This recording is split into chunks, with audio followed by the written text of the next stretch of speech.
Hey, I have a question for you. Do you see what I see? Well, obviously you don't, because what I'm talking about is something you cannot see. In my right eye, I just went to the eye doctor again yesterday as a follow-up because about a month or a month and a half ago, he discovered I had a condition called posterior vitreous detachment. So inside of the back of my eye, there's been a little detachment of the vitreous substance in there.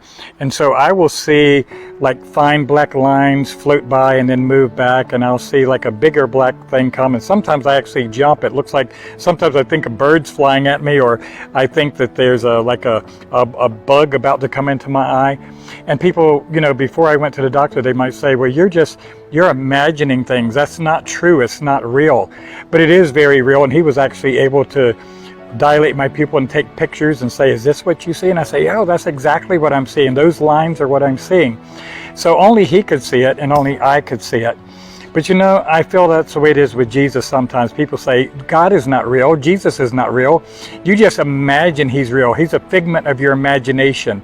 He's the opiate of the masses, the control people. It's just this idea of God is false. God is very real. He is creator God. Jesus Christ is creator God. All things were created by him and for his glory.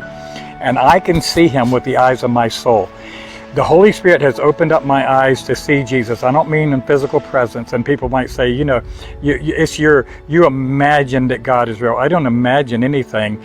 The eyes of my soul that God has opened up see the Lord very clearly. People say, so you say you heard him? He speaks to me all the time. Yes, I hear him very clearly. Audibly, no, not with these, because the spiritual realm is real. The visible part of the spectrum, the part that humans can see, if you compare it to the entire spectrum, it's like 2 football fields long out of 3,000 miles if you drew a line from Atlantic to the Pacific. But when you have your spiritual eyes open, you can see the things of God. He clearly reveals the things of Jesus Christ, the grace of Jesus Christ, the love of Jesus Christ. And his sheep hear his voice and follow him. Yes, absolutely, I do hear the Lord. Absolutely, I see his glory. I see glimpses of his grace and of his glory, and I hope I can share some of that with you. Pray God opens your eyes. Just because you can't see what I see, you could if you pray and ask the Lord to come into your heart. He's not a figment of our imagination. He's very real. What I see with this eye, you can't see. But the doctor can see it. What I see with the eyes of my soul, maybe you can't see right now, but God sees and I see, and you can too if Jesus comes into your heart.